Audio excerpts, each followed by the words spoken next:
My fellow Amberlanders, I send patriotic greetings to all of our people. I want to thank all of you for joining me here this evening. First, let me salute the bravery of our soldiers in the homeland for the marvelous job that they are doing. I think I am excited, and I think Ambazonians are excited. I said a couple of weeks ago that we've had some setbacks and that we were working extremely very hard to stamp our authority within the homeland in certain specific areas. I did talk about Fako, I did talk about Manyu, Meme, and to strengthen our authority within the state of Meza.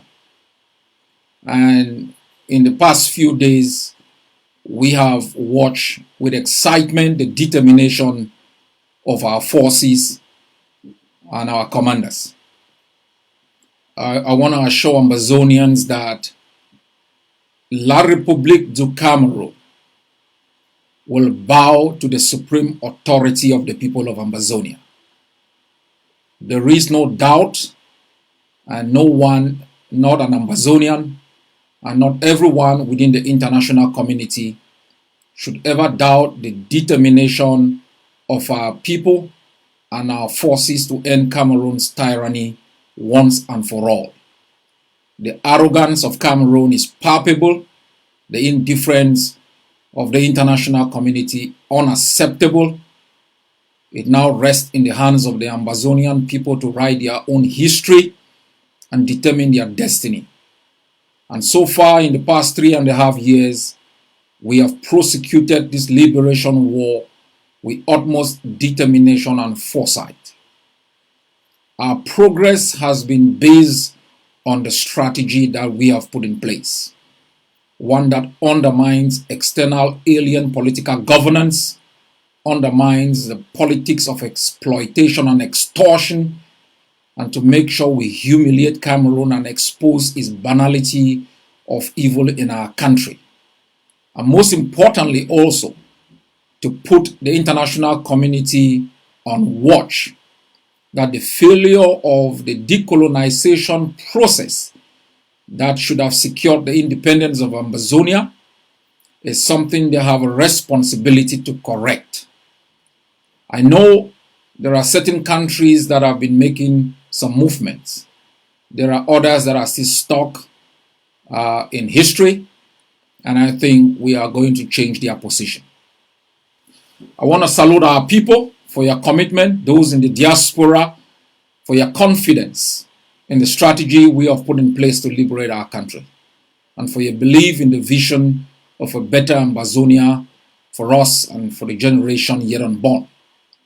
I thank our people in the jails of Cameroon for their steadfastness, for all what they have been doing, and our people on ground zero for their continuous tenacity and support for the liberation of our country. The past weeks, we have called for a lockdown that was widely respected by our people. Our soldiers in Fako also prevented the arsonists, those who began the fire and want to turn themselves firefighter, from walking our street. We know in the past days our brave fighters in Bafut have expelled the DO, and that is the plan. No governance without consent. No fugitive colonial officer will find peace in our homeland. Not all those who enable their alien rule will find peace in our country. Because we haven't gotten peace for more than 60 years. Because we haven't lived in tranquility. They are going to live in perpetual fear, uncertainty, and we're going to bring them down as a people. Fellow Ambazonians, the future is pregnant and the future is bright. I want you to be optimistic about your freedom. I want you to be proud of your contribution and investment, your commitment, the ultimate sacrifices that we continue to make.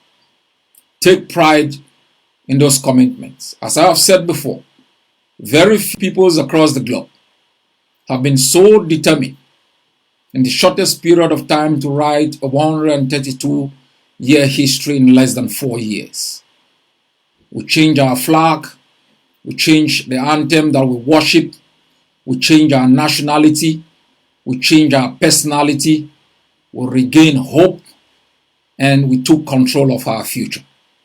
It is because of your tenacity and the leadership that we have put together. Thank you very much. Don't be afraid. Be optimistic. In every strive for life, there are difficulties. Those who are remembered are not those who give up, are those who find creative ways of circumventing difficulties and writing their own story. I think this generation is a generation of champions, the never again generation. And I'm grateful to have been part of this journey, and I hope we can all make it together. I've come this evening to react to a submission that was made to the French Foreign Affairs Commission. Now, let me make the following absolutely clear.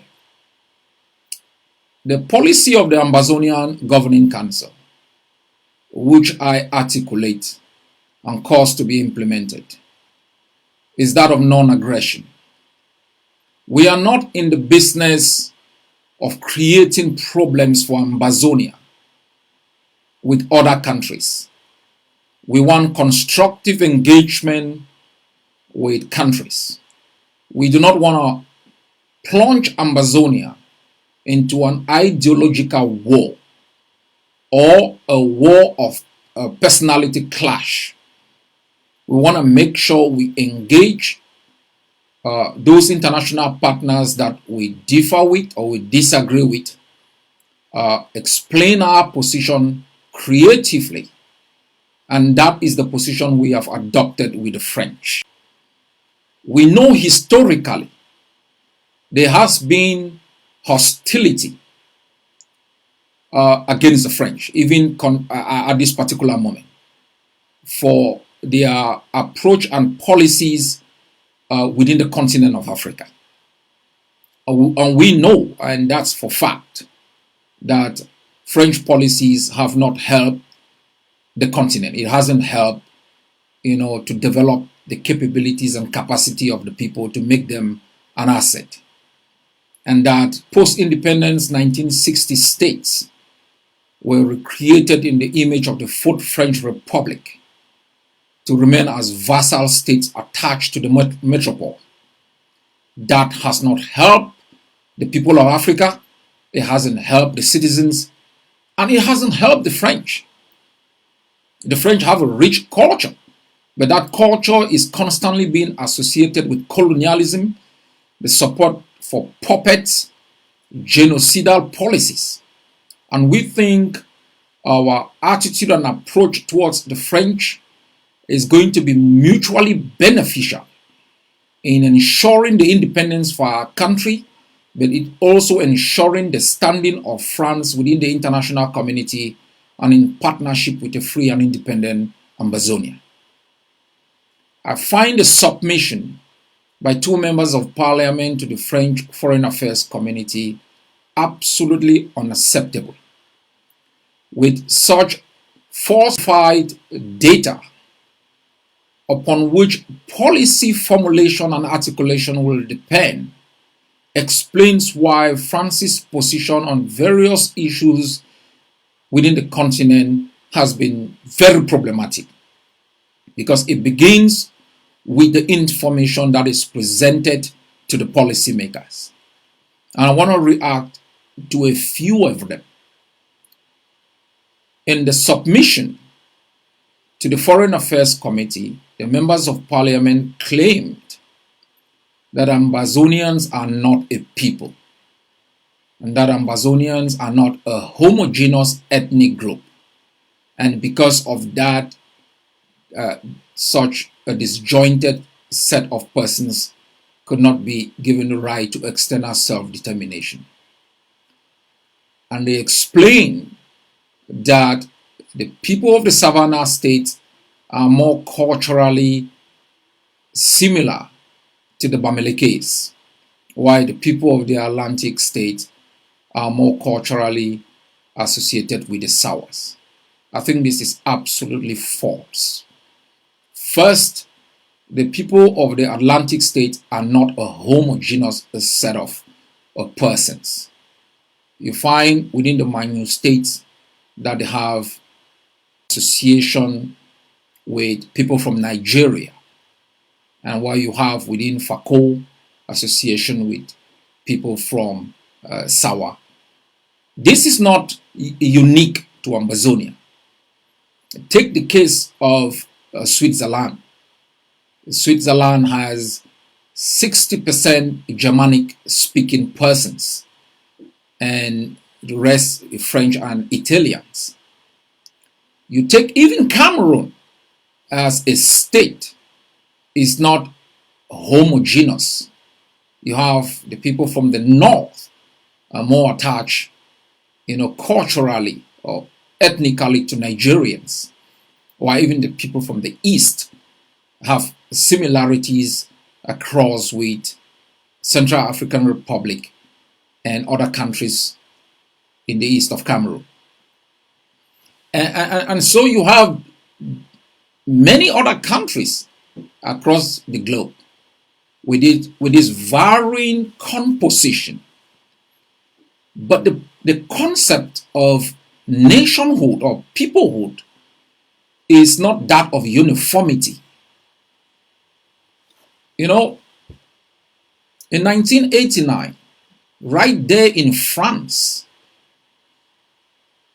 the international system being unable to define the concept of nationhood came together in an expert-led group in France in 1989 to determine the notion of peoplehood.